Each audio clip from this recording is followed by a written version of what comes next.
Écoute, vous devrez peut-être y aller comme moi j'ai le match à 20h30.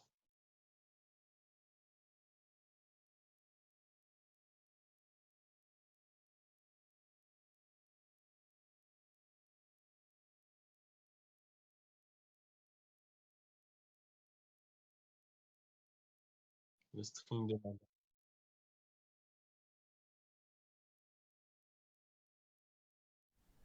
Et salut, Cristiano Ronaldo revient à Manchester United. Si on me l'avait dit celle-là il y a 15 jours.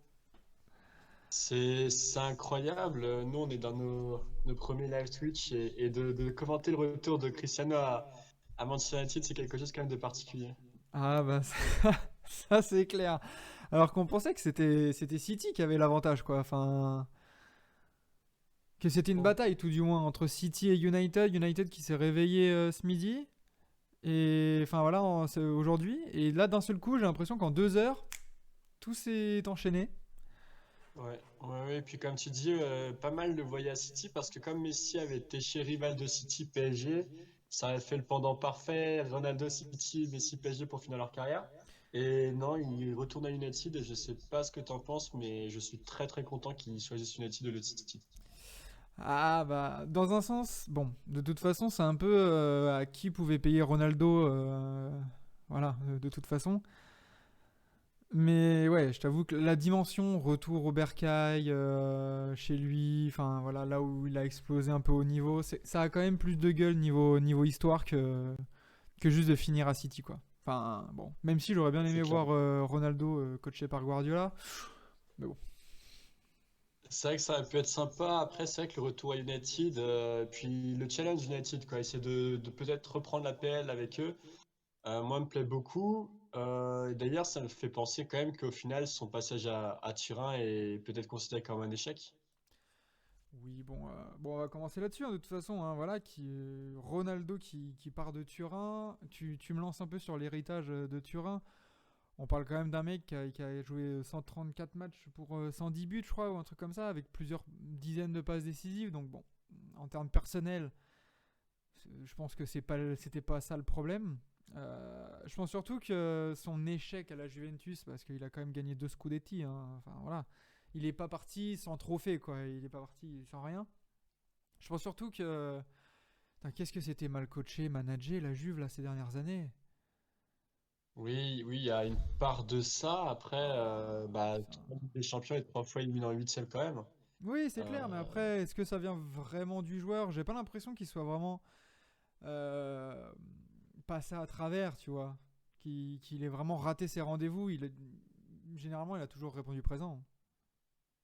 oui, oui, on se souvient d'ailleurs sa première année, le triplé au retour contre l'Atlético, par exemple. Non, sur son passage à la Juve, moi, je pointe plutôt la responsabilité de la Juve qui a peut-être mis pas mal financièrement sur Ronaldo au lieu d'essayer de renforcer un peu les autres pans de l'équipe. Bah, c'est Mais du ça, coup, ouais. ça reste pour moi quand même un passage mitigé parce qu'il repart de Turin dans une équipe moins forte que l'équipe qu'il avait rejoint à l'époque. C'est vrai.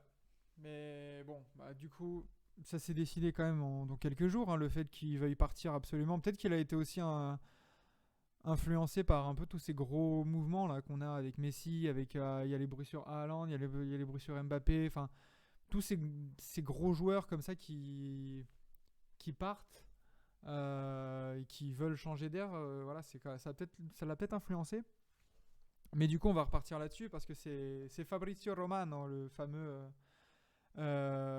journaliste qui est toujours en avance, qui a toujours très bonnes informations, qui nous l'a annoncé à 6h-5. Voilà, officiel, Cristiano Ronaldo rejoint Manchester United. C'était officiel, on savait que c'était dans les tuyaux depuis quelques heures maintenant. Mais voilà, il nous l'a annoncé à 6h-5. Le Déflagration quand même coup- sur le monde du foot. Pardon, je t'ai pas entendu sur la fin. Une déflagration quand même dans le monde du foot. Un peu. Ah bah oui, on parle d'un des 3 4 meilleurs joueurs de l'histoire probablement, et qui retourne dans le club qui l'a révélé. On va passer le fait qu'il a débuté sa carrière professionnelle au Sporting, Il retourne dans le club qui l'a révélé, dans le club où il a gagné son premier Ballon d'Or, première Ligue des Champions. Donc oui, oui, c'est une déflagration totale dans le monde du foot. Maintenant, est-ce que c'est vraiment une grosse surprise? Si c'est aussi le sens de ta question, oui, United, c'est une surprise. Le départ, non, ce n'est pas une surprise. Au bout de 3 ans, la Juve, on avait l'impression qu'il avait un petit peu fait le tour, qu'il pouvait pas faire beaucoup mieux. Et un dernier gros contrat en Angleterre, pour moi, ça m'étonne pas qu'ils le prennent là-bas.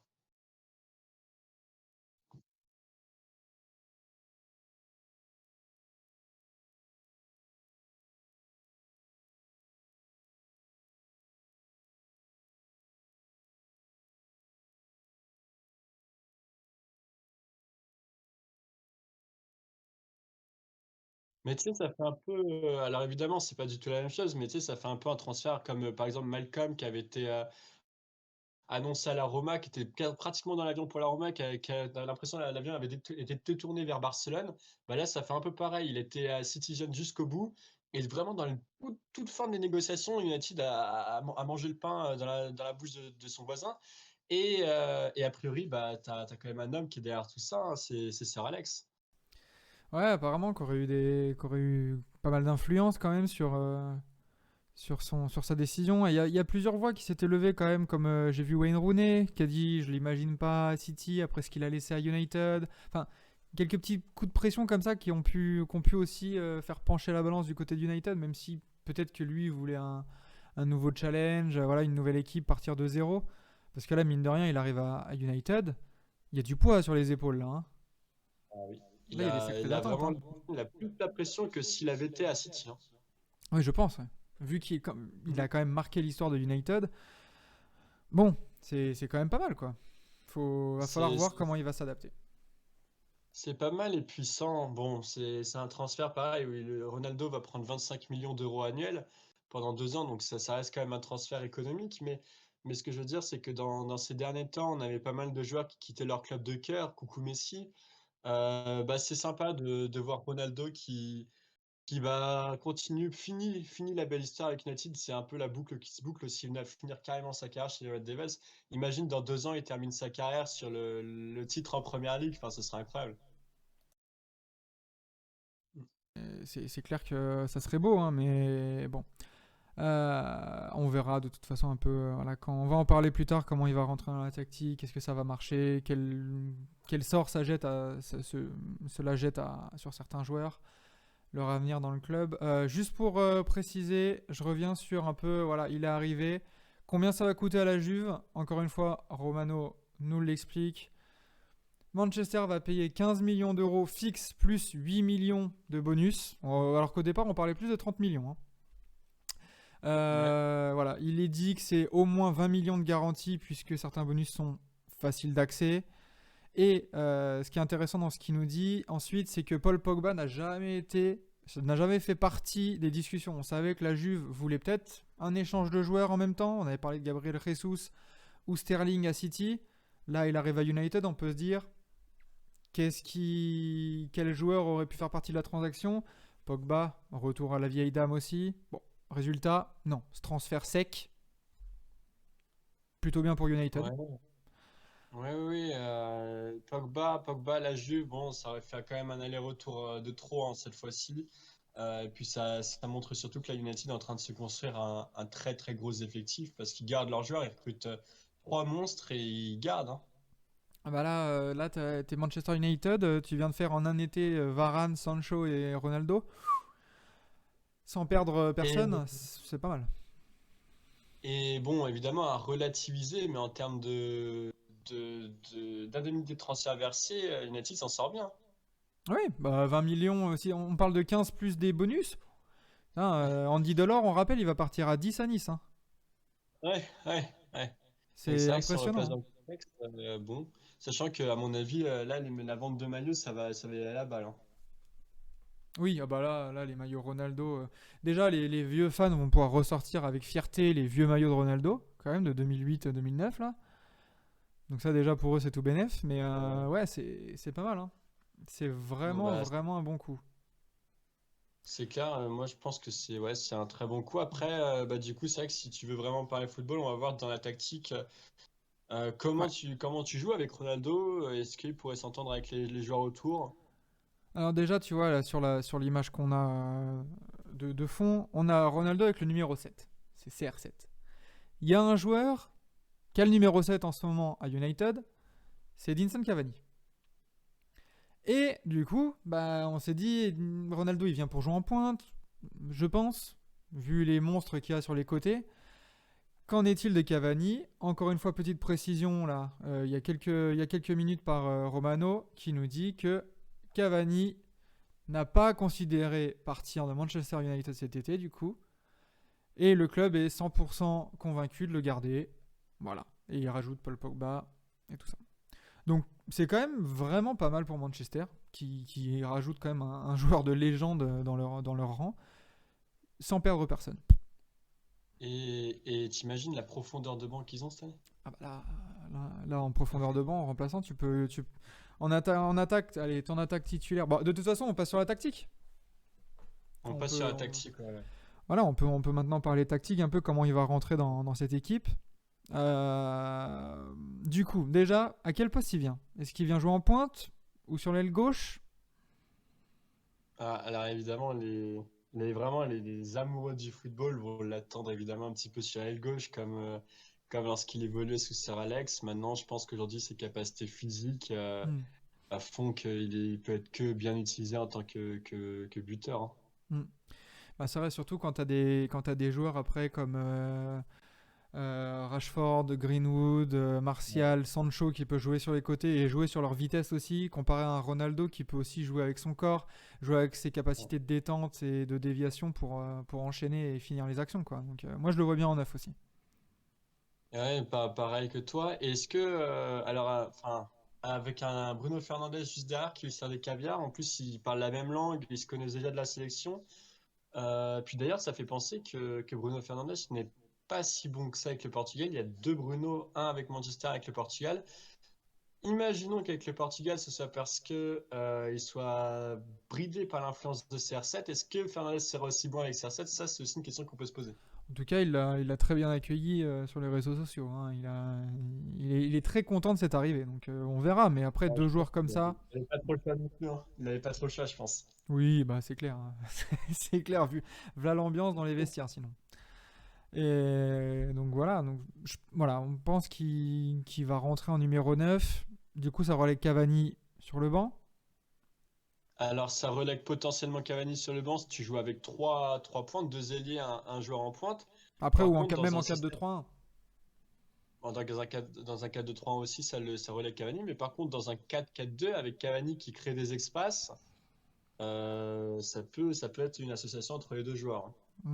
Ouais. Ils déséquilibreraient pas un peu leur équipe là-dessus, là? Parce que c'est quand même des attaquants Ouais. qui défendent pas forcément bien, quoi. Et puis même, tu mettrais Bruno Fernandes du coup sur un côté? Alors que Mais dans le cœur du jeu, tu du vois, coup, il ce que est quand j'allais même te dire, important, hein. ce que j'allais te dire, c'est au cœur du jeu, ce serait Bruno Fernandes avec Pogba, mais du coup, c'est beaucoup trop offensif. Donc, Ah ce ouais. serait assez étonnant qu'il fasse ça. Surtout qu'on a vu Solskjaer, il aime beaucoup son double pivot là, avec McTominay qui apporte du volume de jeu, qui apporte vraiment du fighting spirit. Donc je pense qu'il va garder son 4-2-3-1 et que bah, il y aura des relégués sur le banc, hein. Il Et aurait tort de s'en priver. parmi les perdants un peu de cette arrivée, ça serait pas un petit Frenchie par hasard? Un petit Anthony Martial, tu veux dire? Un petit Anthony Martial, ouais. Ouais, bah oui, bah c'est vrai que là déjà imagine que CR7 n'est pas rejoint United. Déjà dans l'équipe actuelle, c'est pas sûr qu'il soit titulaire.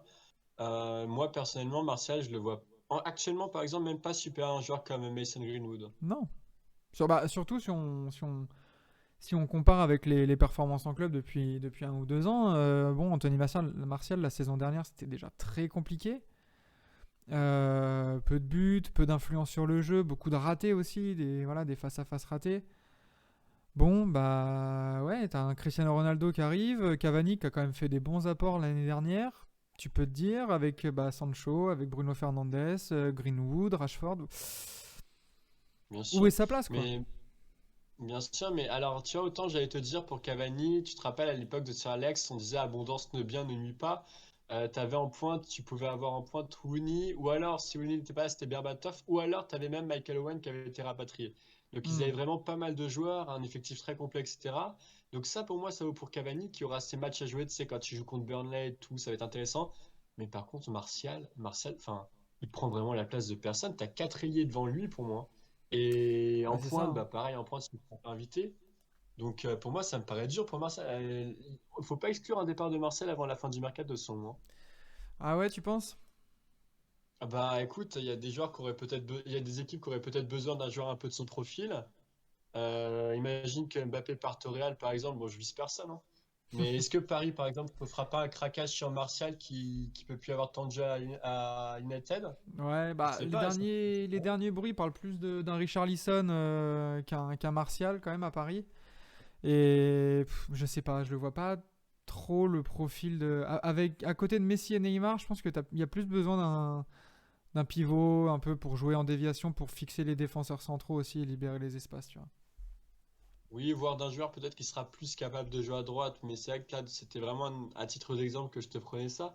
Mais moi, je trouve que ouais, là, Martial à United, enfin, il va pas jouer quoi. Je veux Ouais, bien que la saison soit longue, que t'aies les coupes, que t'aies la Champions, que t'aies la quand Première même. Ligue, mais attends, t'as Sancho qui est arrivé. Sancho, ils vont le faire jouer titulaire. Rashford, tu peux pas le mettre sur le banc non plus. Si t'as CR7, c'est pas pour le mettre sur le banc. Et après, entre Cavani et Martial, le choix, il est vite fait pour moi sur la dernière Ouais. saison. Mais surtout que Martial, là, je viens d'aller voir un peu l'état actuel de son contrat. Euh, Martial, c'est quand même 3 ans de contrat encore, hein. Ouais, 3 ans de contrat. C'est 3 ans de contrat à Ouais. 25 ans. Et il est estimé à 45 millions, c'est ça? Ouais, c'est ça, selon Transfer Market. Ouais. Mais Ouais, tu vois, avec un club comme la Roma qui a craqué 40 millions pour Abraham, hein. ouais, c'est clair. Mais est-ce que ouais, quel club pour le remettre dedans? Moi, je le vois plus aller dans un club peut-être un peu moins huppé, mais là où il va y avoir du temps de jeu et de la confiance pour se développer, Ouais. plutôt que de rester dans un top club où peut-être qu'il va partager l'affiche, mais du coup, ça va pas le remettre en selle, quoi. Ouais. Bah, Maxime, tu nous as déjà dit que tu étais supporter d'Arsenal, il me semble. Marcel Arsenal, tu le prends ou pas? Non, honnêtement, non. Non. Honnêtement, non. Par contre, tu vois, je le vois très bien si le jeu de domino des joueurs offensifs se fait. Martial à Everton, à côté de Dominique Calvert-Lewin. Du coup, en remplacement de Richarlison qui partira à Paris. Voilà, pourquoi pas? Pourquoi pas? Mais Voilà, comme tu dis, tu as un club un peu compétitif quand même, parce que Everton, bon, ça joue l'Europe quand même chaque année. Mais voilà, où il y a peut-être un peu moins de pression, un peu moins de lumière sur lui. Il va pouvoir se reconstruire, il va pouvoir se remettre en confiance. Et voilà quoi. oui, oui, je suis d'accord avec toi. Et puis, comme tu dis, ouais, Everton, c'est quand même un client en Angleterre maintenant. Donc, Oui. ce serait pas forcément une régression. Le transfert paraît abordable parce qu'Everton, c'est un club qui a des fonds, mine de rien. Donc, ouais, c'est typiquement Surtout le transfert qui pourrait se faire. Et surtout dans l'optique de la Coupe du Monde 2022, hein, parce que là, il a été pris par Didier Deschamps. Si s'il ne joue pas et tout et qu'il n'a pas de temps de jeu, est-ce qu'il se fera pas griller sa place?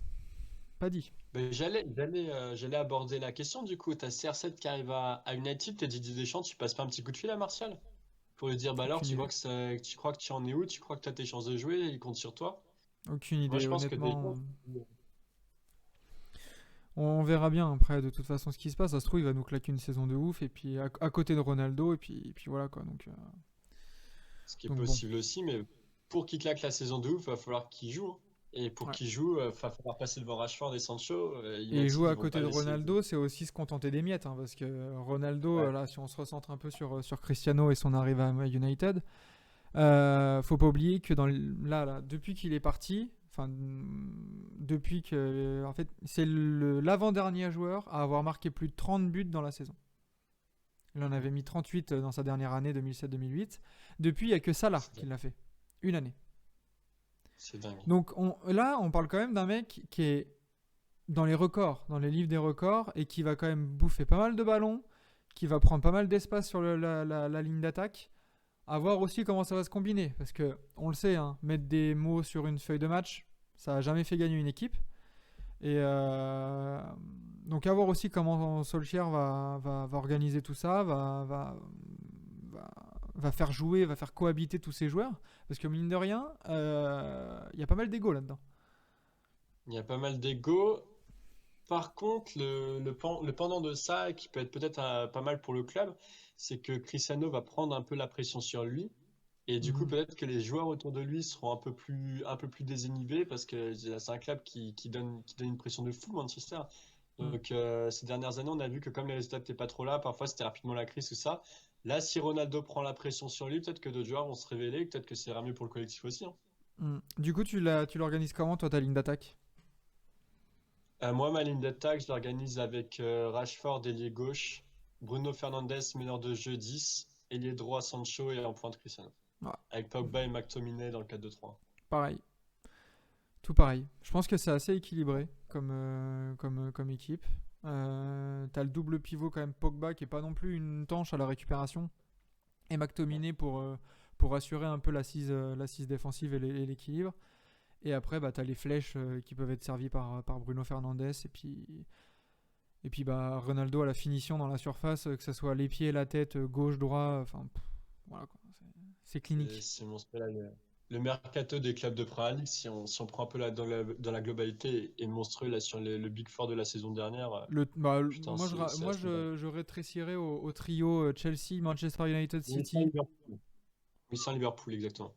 Ils ont quand même claqué vraiment beaucoup d'argent et c'est là où aussi on voit le pouvoir d'être tenu par un État ou par des oligarques, hein. Là, tu vois la différence dans un temps de Corona voilà, où les économies sont un peu tendues.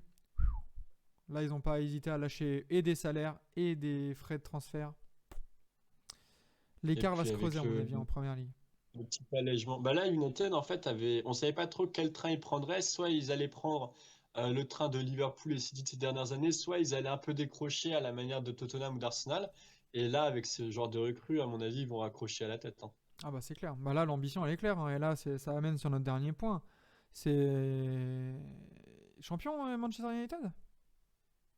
Et enfin, évidemment, je pense que quand on suit le championnat d'Angleterre, on sait très bien que c'est très difficile avant la troisième journée de faire un pronostic. Moi, je pense que Liverpool et City sont collectivement beaucoup plus aboutis encore que ce Manchester. Mais maintenant, avec les individualités, imagine que, voilà, comme tu disais, Cristiano te claque 20, 25 buts dans la saison, Sancho une quinzaine de passes D, ça peut te changer une équipe. Bah, c'est Déjà, clair, l'année hein. dernière, United fait pas une saison dégueu, hein. Ils sont invaincus à l'extérieur, hein. Non, là-dessus, United, ça remonte petit à petit, hein, depuis quelques années, depuis que Solskjaer a pris l'équipe. Mais là, avec un recrutement comme ça, t'es obligé d'ambitionner au moins le top 2, le top 3, le podium, quoi qu'il Ouais. arrive. Ouais. Bah, Après, jouer le titre. s'il termine troisième et que dans le même temps, City font une saison encore historique, que Chelsea c'est solide de fou, bah on dira, ouais, la première ligue, elle était vachement relevée cette année, quoi. Oui. Bah, quand tu as Liverpool qui finit à une centaine de points deuxième en 2019, C'est ça. c'est pas, On n'est pas à ça l'abri peut pas être d'avoir une facile, saison hein. comme ça et que l'écart entre le troisième et le quatrième, en fait, il y a 15 points, tu vois. Ouais. Mais du coup, là, ce transfert, t'as vu, parce que Chelsea avait fait le gros coup en pointe avec Lukaku. Je pense que ça va les agacer un peu, hein. On a quatre équipes. Enfin, moi, je vois vraiment quatre équipes se battre pour le titre là, cette année. Ça va être vraiment vénère. Ah, je mets Liverpool un cran en dessous quand même. Ah ouais? Parce que Ah, je l'ai. ils ont. J'aime bien. Je trouve que Firmino, il a plus trop sa place. Mais bon, ça après, c'est un autre débat, hein. Mais Firmino, il est plutôt en perte de vitesse à Liverpool. Salah, Mané, c'est bien, mais est-ce que ça va continuer à claquer des 25 buts chacun par saison? Bon, je les mets un tout petit peu en dessous en termes de fin de cycle quand même. Tu vois, les Ok. 3 de devant, dont Manchester United, ils ramènent du 109 à toutes les lignes en plus. Donc, tu vois, de garder un peu les esprits et la concurrence active avec l'ajout de nouveaux joueurs comme ça très bons, je pense que ça va être bénéfique plus à ces équipes qu'à Liverpool qui ça fait 5 ans qu'ils ont la même équipe maintenant. Enfin, Oui, à peu près, ouais. donc, tu vois, là, Ouais. je pense que ça va jouer, même s'il y a le retour de Van Dyke et tout ça, mais. Ouais. Ah, Ça compte, hein. Ça compte. ouais, Par rapport à l'année dernière, c'est comme si tu prenais une recrue, hein. ouais, c'est clair. Et pas n'importe quelle recrue, Ouais. mais bon, on Ouais. attend de voir pour l'instant. Une Déjà, première voir ce que vont qualif. faire Liverpool et Chelsea quand ils s'affronteront euh, pardon, demain. du coup. Demain 18h30. D'ailleurs, ça Demain, c'est quand même et l'occasion de Manchester rappeler que United, je vais checker vite fait. United va jouer à Wolverhampton. Donc là aussi, ça va être un bon petit test. dimanche 17h30 de mémoire. Ouais, dimanche 17h30. Donc on va être sûrement devant. De toute façon, on va rendre des comptes.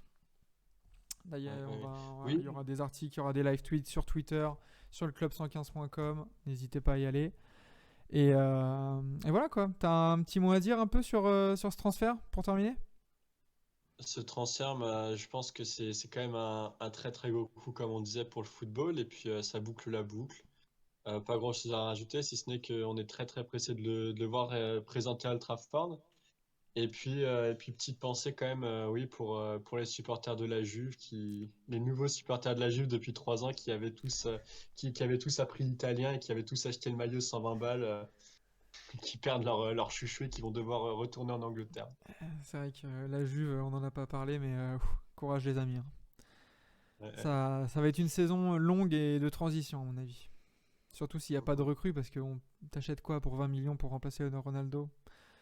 All-in Dybala, T'as juste- let's go. C'est ça. Mais après c'est pas forcément mal, hein, parce que Dybala a peut-être pâti aussi de Ronaldo, tu sais pas. Si tu peux associer Dybala, Chiesa et Morata, ça peut être pas mal, hein. Ouais, non mais c'est clair. Donc faut voir ça et puis voilà, bah c'est super comme tu dis qu'il rentre chez lui. La boucle est bouclée et pour un contrat de 2 ou 3 ans, je pense que ça. 2 ans. Il va toucher 25 millions d'euros pendant 2 ans. Ouais voilà, moi je le vois bien finir là-dessus. Il aura 38 ans après. Ouais, ça va faire ça, hein, ça va Puis lui faire cet fini, âge-là. tranquille. 37-38 ans. Peut-être qu'il prendra une pige d'1 an au Portugal pour vraiment boucler la boucle, tu vois. Et puis voilà, l'histoire sera belle. Exactement, je pense qu'on peut peut-être conclure sur ça. Moi, Bah ma je vais foi. partir sur le match de Dortmund. Et puis, je crois que pour la Première Ligue, on te retrouve demain avec Arsenal, avec Manchester City Arsenal Oui, à ah bah oui, 13h30. on va couvrir tous les championnats avec bah, toi, moi et les autres membres du club. Voilà, on va couvrir tout ça, que ce soit la Première Ligue, la Liga, voilà, la Ligue 1 déjà ce soir aussi. Donc restez attentifs, abonnez-vous, suivez-nous sur les réseaux, sur le site. Beaucoup de choses à venir, c'est que le début, on préchauffe. Et puis bah, en attendant, on vous dit ciao. Passez une bonne soirée, salut. Ciao.